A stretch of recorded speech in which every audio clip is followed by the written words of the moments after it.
I'm a songwriter and music producer. I've been doing that for almost 25 years, and my dream was to become one of the best songwriters and producers in the world. And here I am, like a metadata nerd, and try to talk about what's going on behind all the systems and what's behind everything that gets us credited and paid. Because except from doing the music and create the songs, we as creators need to get credited and paid. And I got so into this because I was frustrated that I didn't understand the statements, and it was frustrating. And it was always too little money on the payments. So I decided to try to figure out what was wrong. And that was the start of a long journey that started 10 years ago, where I have been digging deep in the wormhole to find out how things work. And I learned, it took some time, but I learned, and it didn't matter any problem I faced, it always came down to the same solution. And that solution is that it's just one group of people that knows the truth about who did what, where, and when on the song, and that are the creators in the studio. And the whole music industry, every single corner of the music industry is completely depending on that information. And we as creators, we are sometimes represented by publishers, labels, managers, and we tend to say like, yeah, but they take care of that for me. But if they're not present in the studio, how can they? They need that to get that information from you. And just to make sure that we're going to try to keep it short, but for everything we're going to talk about, it's so important to understand a few things. And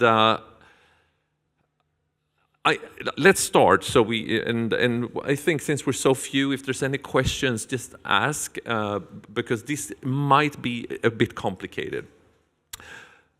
So let's start with the most used term we have in the industry, song. From what we're going to talk about now, how rights are managed, we can forget that term because it's nothing called a song. A song is based on two different components, as we see on the screen right now. That is a recording and a musical work. I actually might need your help there because my phone is not working. My plan was to try to remote this with my phone, and it's not working. So when I ask you, you can just, yeah, you can click.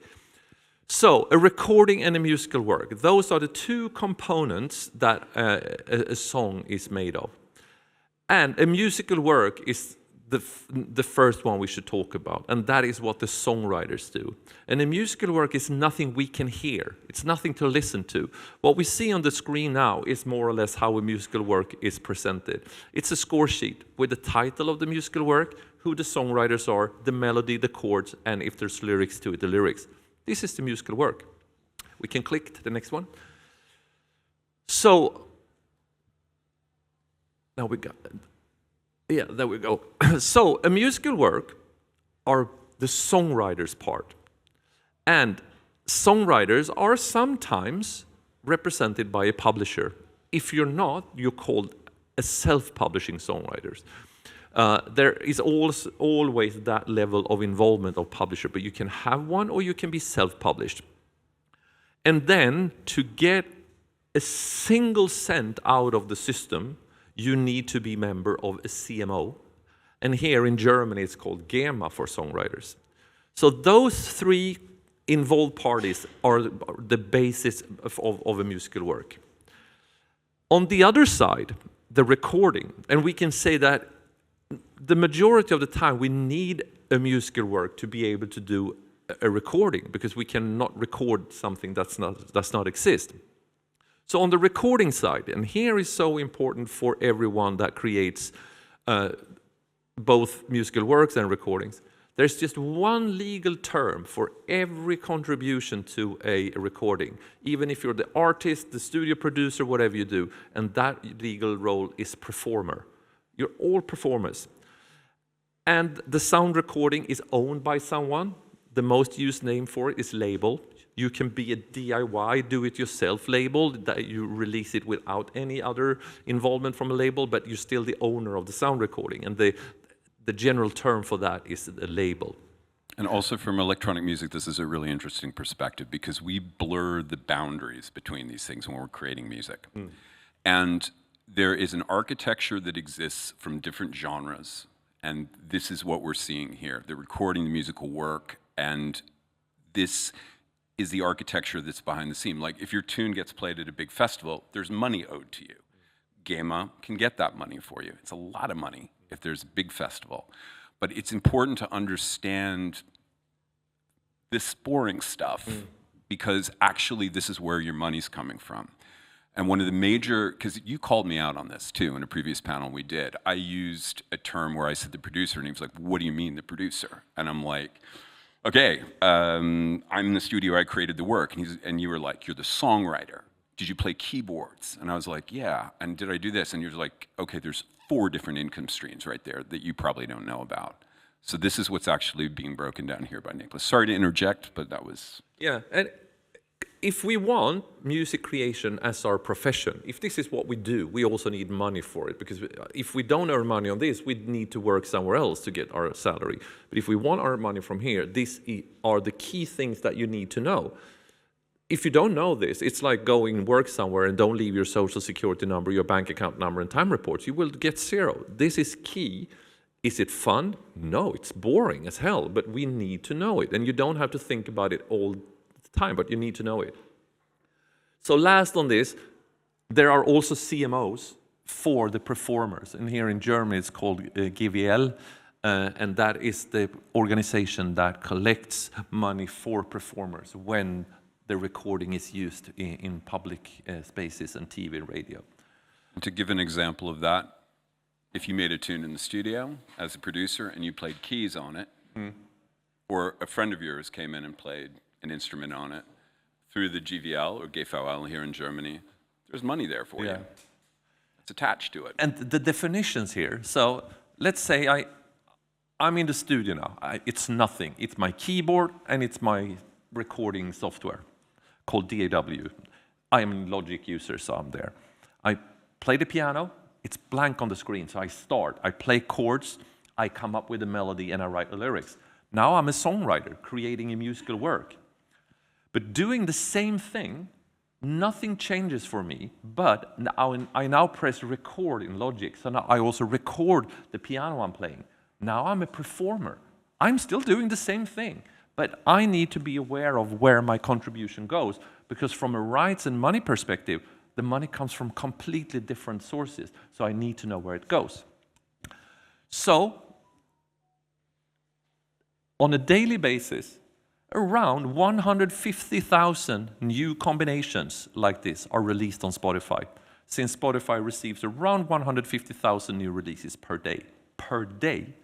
How can we keep track of all information about humans, because we are not even go into the subject that there are now machines also creating music. So we stay on the human creation side here. So many humans are contributing to 2 different sides, 150,000 per day. In other words, 300,000 registrations of the 2 different parts. How do the music industry keep track of that? How do they find us? Because there are people with the same names, and song names are also the same. So, therefore, we need to step more deeper down into the wormhole and talk about how we identify things. So we can change the slide again, thanks. So, since we cannot use letters and names, the music industry have decided, and this is, it's been around for a while, have decided to use numbers. I really recommend to be aware of the identifiers. You don't have to remember your own numbers and what they stand for in detail, but you need to be aware of them.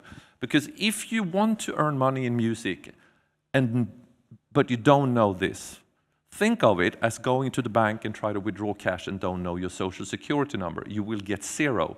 If the combination of these 5 identifiers for your music is wrong, you will get 0. And also, I think, too, that's worth pointing out, within electronic music, we often think that the money's coming from our distributor because we've sold downloads on Beatport, or we're getting gigs, and, that's income.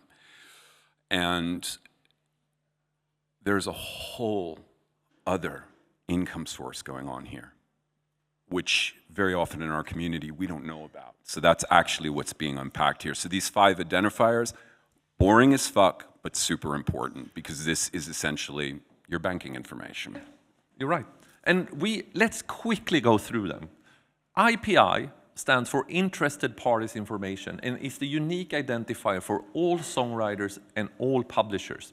So if you're a songwriter and want to get paid, you need to have an IPI. And the only way of getting an IPI is to be a member of a CMO.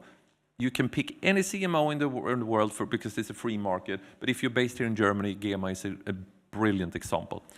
So every songwriter needs an IPI.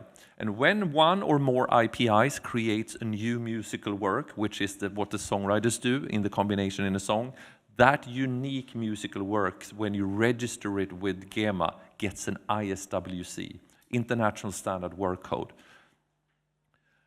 Then that musical work is getting a recording added to it, and that recording gets an ISRC, International Standard Recording Code, which is most people are super familiar with. Yeah. When you upload to your distributor, the ISRC is there, but this ISWC is the voodoo behind the scenes. And there's a reason for why ISRC is the most known one, because it's mandatory. You need to have one. All the others are not mandatory, so they are not optional because you need them to get paid, but they can be added later. And that is a part of the problem, that if you don't add them at the point of release, it takes forever and it's impossible to get the correct information updated in the whole world. Humans adding contributions on an ISRC and a recording. In most European countries, not so much in the US and Asia, but here in Europe, we have an IPN, International Performer Number, and that's the equivalent to what IPI is for songwriters, IPN is for performers. And if you do both, you need both. And IPNs you get from GLA, the CMO on the recording side. And if 4 is not enough, a few years back we got a 5th one added, and it was actually YouTube that drove that, because they were upset that YouTube had so much content, but they didn't know who the owners and the performers were, and they didn't get access to the 4th, so they added a 5th one called ISNI, International Standard Name Identifier. And you guys might have seen it somewhere else, because that's how libraries are identifying authors to books. So they just took an existing identifier and added. And also, just to add, YouTube. You said that, which YouTube is important in electronic music. For classic cuts to new stuff, it is a source of revenue for us. So it's another number, but it's them trying to fix a problem, attach money to it. Now, when we don't collect these monies, they go into what's called a black box. They go nowhere. So that's kind of the reality of it. It's kind of a shocker. Yeah, and black box is the term we use. Another term is unidentified money or unclaimed money. And the reason for the black box, which there are no confirmed numbers, but I read an article just recently that just for songwriters in the US, there's $1 billion unclaimed. That's correct with the MLC. Yeah, MLC. Exactly. And that's associated to the recorded rights. It's a mechanical licensing collective in the US mandated by the government. Yes. And they basically, so that has to do with recorded. So you're a label, you have recorded rights, streaming, all sorts of other stuff is associated with that. The money's collected, and they're like, what the fuck do we do with it? So the black boxes around the world, money that should go to us, the creators. Every 3rd year, we should not say that it's exactly the same in the whole world, because it's agreements. But in general, you can say the money sits for 3 years, and then the money is paid out to the industry based on market shares. So the companies that have big market shares, they get the majority of the money because it's divided into that. So money that should go to us because the identifiers was not right, is there anyone's fault? It's a common, everyone needs to be part of this. And we creators, we play a huge important part here, because we are the only ones that from the start could tell what the correct link between the identifiers should be. So we need to be more involved. Last, if we just can take the last slide, I'm going to show how it should look when things are in order. And we're now using Dancing Queen again. This is actually great, too, because this is a well-known tune, and we can see Who gets what? Yeah. So Dancing Queen, which is one of ABBA's biggest songs, there's 3 songwriters. You see Björn and Benny, but there's also a guy called Stig. Stig was ABBA's manager. Sorry, I need some water. He's there because he wrote part of the lyrics, not because he was manager. So he's there because he was a songwriter on Dancing Queen. And then Universal. So 4 IPIs, and they wrote the musical work Dancing Queen, and that has an ISWC, an interesting ISWC, because it was the first musical work in the world that got an ISWC. So it has number 1, which is pretty cool. So if you check it out, it has 000000001. I didn't know that. It's actually the first ISWC. But that's what's kind of interesting here, too, because this is traditional architecture, modern electronic music. So Roz, my colleague, and I, we have a friend who works at a major publisher, and they collect what's called neighboring rights, which in Germany is related to the GVL, and it's your performers here over, you can see like Björn, and so all the who played drums. She's like, one of the most frustrating things that she has to deal with is if somebody comes in and is like, I've produced a track. She's like, what did you play on it? Did you program drums? Did you play keyboards? So some of the acceptable things that you can use as a performer, because we don't think about that in electronic music. We just think, oh, we did the track. But you've got performance stuff. You can claim drum programming. You can claim MIDIs. But here's how it worked with a band, which is a great visualization. Yeah. And it's interesting with terminology and what we use, and that is different from genre to genre. I mean, in dance music, track is and tune is, but all those terms means nothing when it comes to payments and credit. Exactly. Either you're part of the musical work side or the recording or both. And a track, what is that? A tune? Yeah. It's actually recording-ish or equivalent to song. That was, and you and I talked about it's cultural semantics. We use the term like beat or track or things like that, and that's cool. That works in our community. Yeah. It does not work when it gets into this legal world. Oh. So this is just the other side of the semantics. That's all we have to know. Bit of empowerment here. Okay, it doesn't feel like 2025, but that's the architecture. Yeah, but we should continue to use those terms. But when we use it in our heads, if we want to get credited and paid, we need to have a relation to where it goes. So anyhow, 4 IPIs, 1 ISWC, and it's so important that it's 1, and that is a big problem for songwriters because there are very few musical works today that ends up with 1. Because if the information between the songwriters are not shared, and it could be how you spell, how the title is spelled. If we use a song called I Love You, 3 songwriters wrote a musical work called I Love You. 2 spell it right out, I love you, but the third one tell their publisher it's spelled I love with a U. Same song, same title, but differently spelled. It will end up with 2 different ISWCs because we cannot link them based on letters and how we spelled it. And we didn't share the information. So it's so important when you work with other songwriters to verify the information exactly, and not only find out what their names are, what their IPIs are. Is it boring? Yes, it is.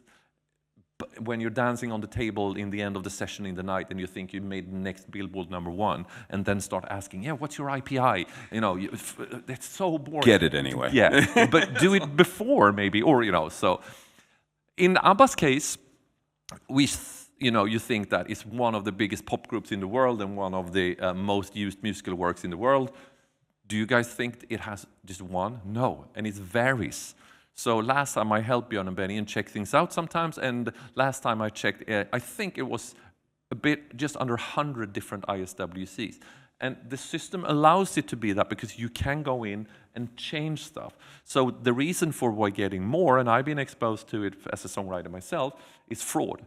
So someone can say, I wrote part of that, and by chance just go in and make a new registration and claim that I can do it tomorrow and say I wrote 75% of Dancing Queen. My CMO will take that as a serious registration and until they realize that is wrong. But they cannot say no. They need to process it. And sometimes things slip between the cracks, and boom, someone else can earn money for a period of time. Yeah. as a fraud. So therefore, it can vary, and sometimes we get multiple not because of bad intentions. Yeah. The system is open for adding more over time. Anyhow, it should be one, and then every recording based on that ISWC, in this case, ABBA's original recording should have an ISRC, unique one. ABBA recorded a live album, so the same musical work by the same group, but a different recording should have a unique ISRC. And this goes for, in dance music, for all the different remixes. Exactly. It needs unique ISRCs because there are different contributors on the different versions. But it should all be related back to the same ISWC because the songwriters are always the same. So the ISWC is a single source of truth, and the ISRCs are all versions. Yeah. So yeah. And every contributor on each ISRC should have their IPN linked to it.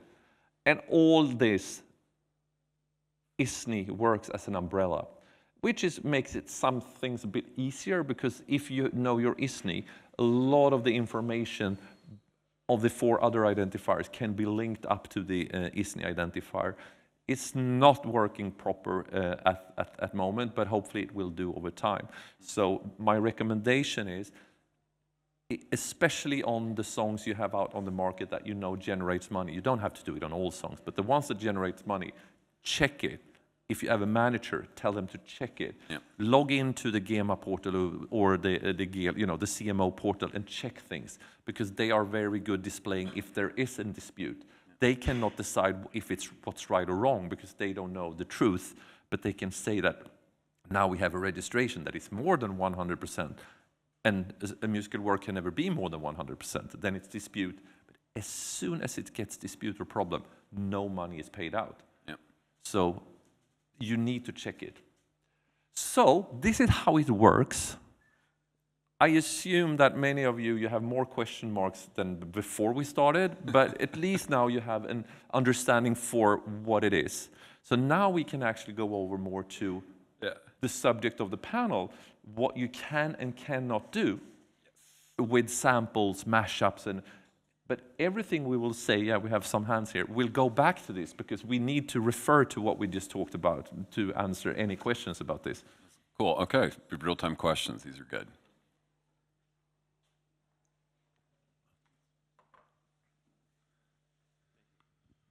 Thank you very much. One question that came into my mind was, I'm a producer, composer, multi-instrumentalist, songwriter, and when I upload my music on a distributor, I get all that options to choose from to enter my name into those categories. Yes. Does it make sense if I'm the only person working on that particular work to put all the information in? Okay, I love distributors. They're wonderful. But also remember that there's a tech component to distribution, which is called less user friction. So some distributors will make it easier for you to just put in basic information, your name once, get an ISRC, and get on with your life. It's actually worth it to really fill it out. And that is now a problem within distribution that distributors really do want to fix. Because they're also realizing too, with the advent of Gen AI, Music Gen AI, how that's going to work with our lives and how it ties together ISWCs and ISRCs, because it's going to train on the copyrighted work and the recorded work. You got to figure out the source. So it's worth doing. And it doesn't matter if it's just you or 20 other people. The information is 100% relevant for compensating the people involved. And what many do wrong, and sometimes I know it's not possible to do it because there's so many involved. As I said before, to release a recording through a distributor, an ISRC is mandatory. We need to have it. And if we don't manage to assign it ourselves, most aggregators, if you're using TuneCore or CD Baby or any DistroKid, they can help you with that because they must help you. Otherwise, we cannot get it out. ISWC, on the other hand, is not mandatory. So we can release the recording without having that information. And for songwriters, that is a crucial moment. If the ISRC is released without the ISWC attached to it, now the information about this ISRC is spread to hundreds, maybe thousands of different databases around the world, which means that we can never afterwards make sure that the ISWC gets linked to everywhere. If it was there from the start, it goes with it. So now if we know that we have a hit, as a songwriter, to get our compensation, we now need to pick the territories where we think there's a lot of money and make sure that the information is updated there. We cannot do it worldwide. It's impossible. So I recommend strongly to songwriters and publishers, be sure that the ISWC is that you have registered your work with the CMO, with GEMA, so you get that number, and make sure that the label or the owner of the sound recording attach that. And you can do that on all aggregators. There is an ISWC field, but it's not mandatory, so most of the time we just leave it. So do that registration of the musical work and attach it on the portal at the aggregator. That solves so many problems for songwriters. Was there another question in thank that? you. Yeah. Hi, thank you. Really loving the talk so far. So, as far as these 5 identifiers are concerned, how does this integrate with social media and video streaming platforms? I'll give an example, YouTube and TikTok, Instagram Reels, and I'll give a particular example. Let's say you're a musician, multi-instrumentalist, and you make something and it goes into a video. And I understand technically a video to be a video plus an audio recording. What if you make a piece of music, it's in the video, and on the back end, I don't know, it goes viral, it gets used somewhere, it gets streamed, shared somewhere else. How does that work? How does this system integrate with YouTube? And is there an existing integration, or is this kind of fresh ground? So it's all about first to talk about if the platform, and you guys probably, TikTok has been in the spotlight around this, is the platform licensed or not? And to be licensed means that for both performers and for songwriters, it's negotiated differently for both sides. But if you take for songwriters, the negotiation for a platform to be licensed is based on a local territory basis. So for Spotify, YouTube is licensed, TikTok is now licensed in some territories, not everywhere. But then it's for GEMA to negotiate with YouTube, force their songwriters, saying that every songwriter that has a share in something that you have on your platform, you need to tell us about that and pay us for that. We can have so many opinions about how that is made because it's done under NDA, so we are not, as songwriters and members of the organizations, really aware of how much, but of course we know that a deal is made. That is number one, is the platform license. Is it not? Doesn't matter, they will not pay a single cent for using the music. Now, if you're licensed, as YouTube is, YouTube reports on when there's a video involved, there's also an identifier for the video, but we don't have to go into that really. But YouTube will now tell GEMA which ISRC they have been using on the platform. Because it's the only mandatory identifier, and it's so easy to understand. We have a sound, and that sound's identifier is ISRC. Every recording have an ISRC. So they're going to say now to Spotify, to YouTube, whoever, any platform will tell GEMA, here are the ISRCs we've been playing.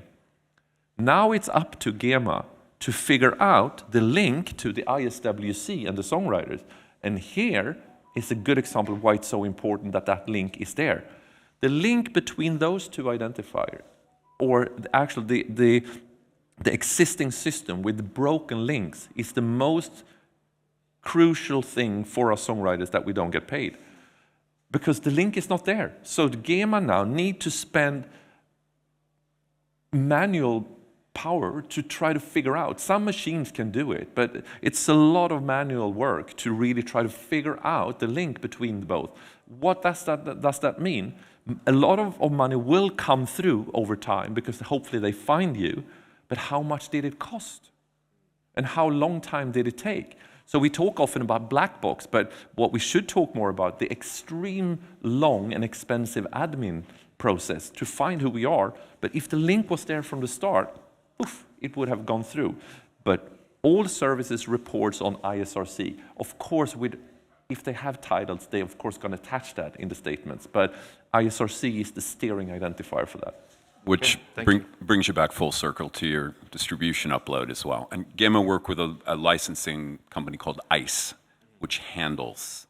There's also YouTube, and there's all this is done. There's also other licensing companies, but this is behind the scene. But if the information's not there, it's not there.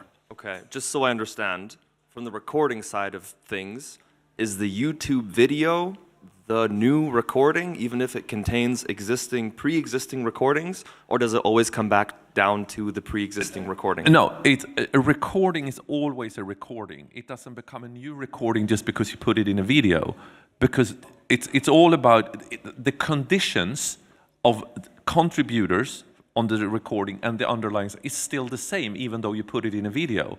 But now you have another reference point, a video, but the music is there. But this is still the basics for everyone involved on that specific song.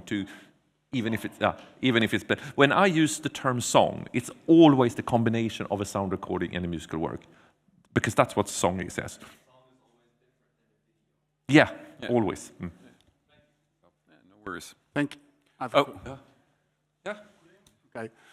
I would like to add something, and I think it's a great explanation, but I'm Jeroen and we are from SoundAware. We're in the audio fingerprint business, and I would like to add something, and maybe, may I add something to the scheme? Yeah, of course. Yes? So basically, you're now talking about metadata, but like we use music recognition technology from SoundAware. We were just going to get into MRT, okay, and you're an AFEM member, so thanks for speaking up. Member. So what we do is, for example, for radio, TV, we use audio recognition and make sure, and that's here. So I thought it's the 6th identifier. So maybe you're going into it as well, but I thought we should miss that one out. No, that's great, because that's how the magic MRT. And if you're looking at YouTube, for example, we also do audio fingerprinting for YouTube, TikTok, radio, TV. So basically, that's the same procedure. So it's not only metadata. No, and it's in. But what I would like to say here, that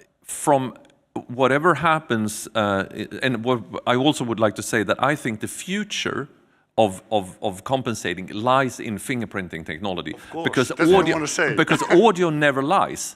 Why recreate everything afterwards? Attach this in the fingerprinting information, and boom. There are a lot of unique identifiers, but the audio fingerprint is the real true identifier. I really believe in that. And that's why we go for festivals, for example, this year in Germany.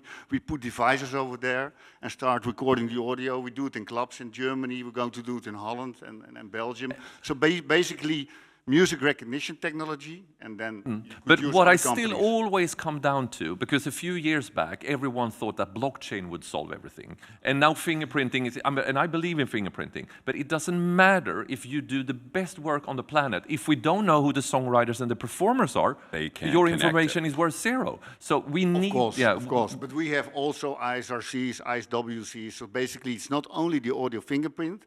If we report something, it's the audio fingerprint number, but it's also the ISWC. But I can challenge you. We're not going to do that here. But how can you guarantee that the links you have are the correct ones? Because there are so many different databases. But let's not even go into that today. But thanks thanks Harold, for that. thanks. And also, this is a huge, because when you're like, how does that music get discovered? Music recognition technology. So Harold, thanks for jumping up on that one. And that applies to festivals. It also monitoring in cafes. YouTube, what have you.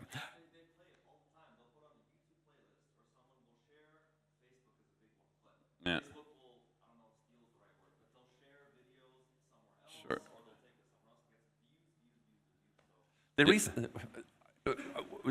We should not go too deep because there's so many. But when you put an existing recording and a musical work to something else, a video, a TV show, that's called sync.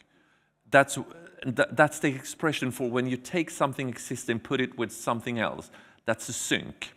So all the TV shows, all the big cinema, all the big films, they need permission to sync it with where they put it. And it goes the same for YouTube.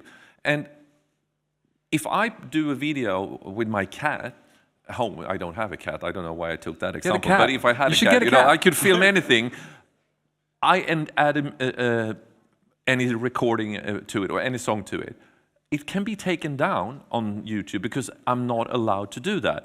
And what controls that is that YouTube has they have a really nice interface where the owners of this can say that if someone is misusing it, take it down automatically. If someone's doing a cover of my musical work, I'm fine with that. But if you identify me as the owner of it, so they have a very flexible system for owners of musical works and sound recordings to decide what they want. But I'm gonna, Roz, yeah. I have a quick question. So with the CMOs, all the different CMOs, do they have different licensing agreements with YouTube, or is it like a uniform standard? one of my frustrations, and I say this more as a creator myself and a member of CMO, I am a bit frustrated that they do those negotiations under NDA. Yeah. So I don't know. I'm a STIM member as a songwriter, the Swedish version of GEMA, and I don't really know what negotiation they've done. I see the numbers I get, so I kind of can figure it out. But it's unique from a society to society. But since it's under NDA, we don't really know, and I guess it's more or less the same. You know, it should be really bad if it's too big differences.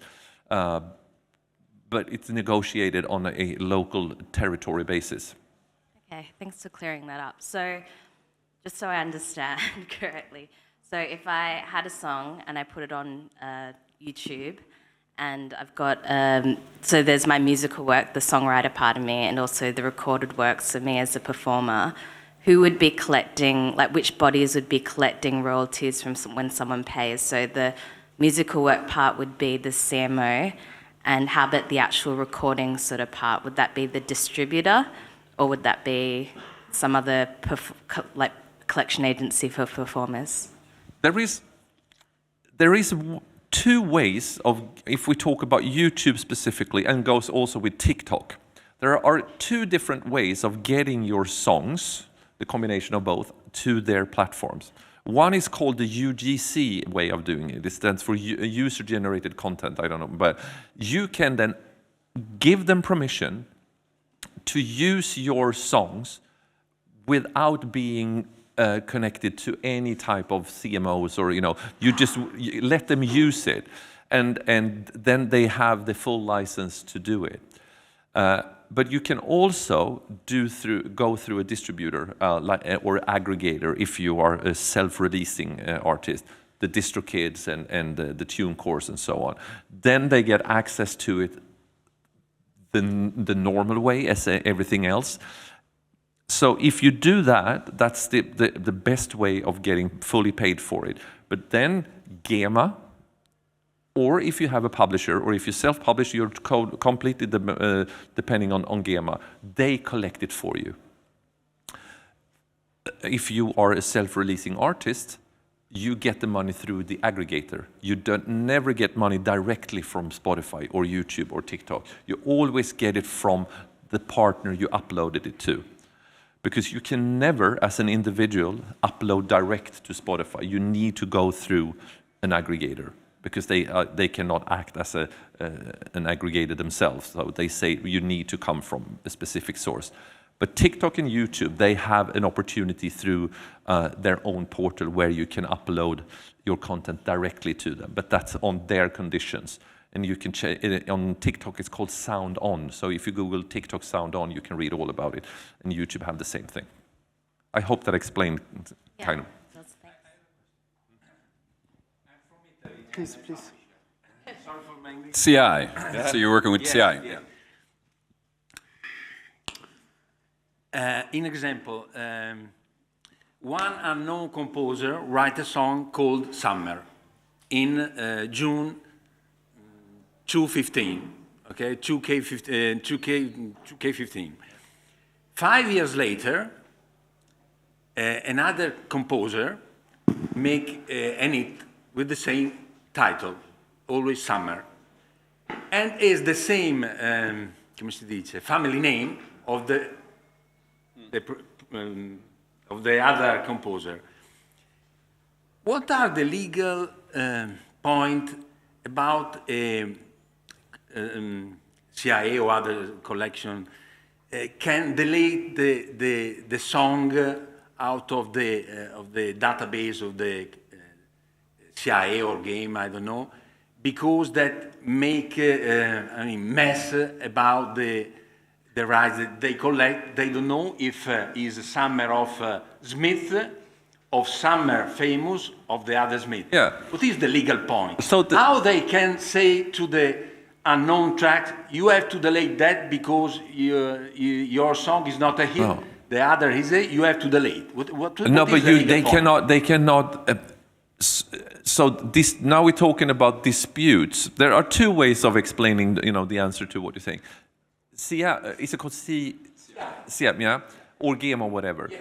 They don't care about what the name of the songwriter is and the name of the musical work. They only care about IPI and ISWC.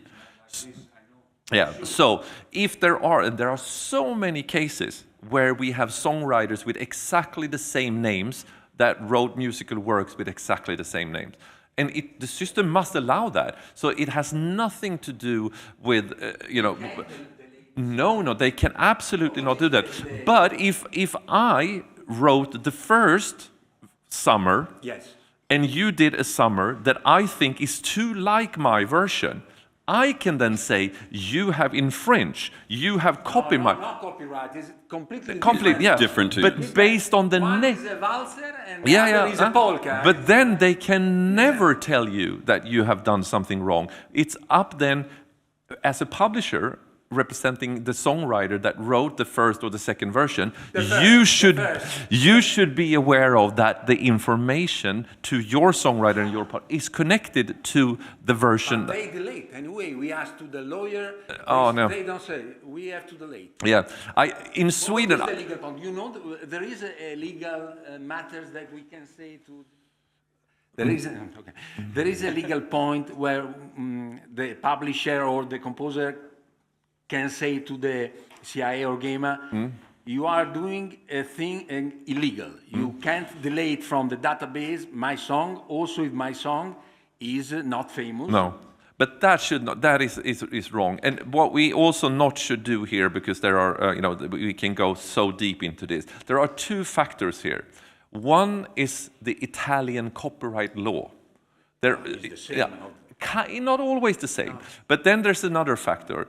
Your CMO is part of a network that's called CSAC, the CSAC network. Yeah, and CSAC, they have regulations of how their members should act.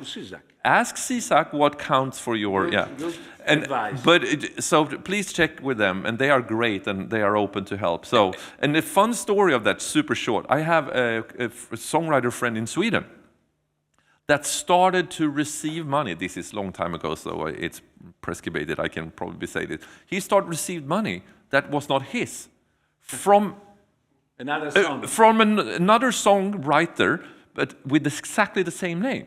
And he called Stim and said, hey, I get money that I shouldn't have. That's not mine. He was honest. They said, let us look into it. Next statement, he got the money from this. It kept on for 3 years. And it ended up Steam saying, keep the money, we can't find the original, the other song. Actually, I've got a friend here in Berlin who is an experimental musician. He started getting massive checks all of a sudden.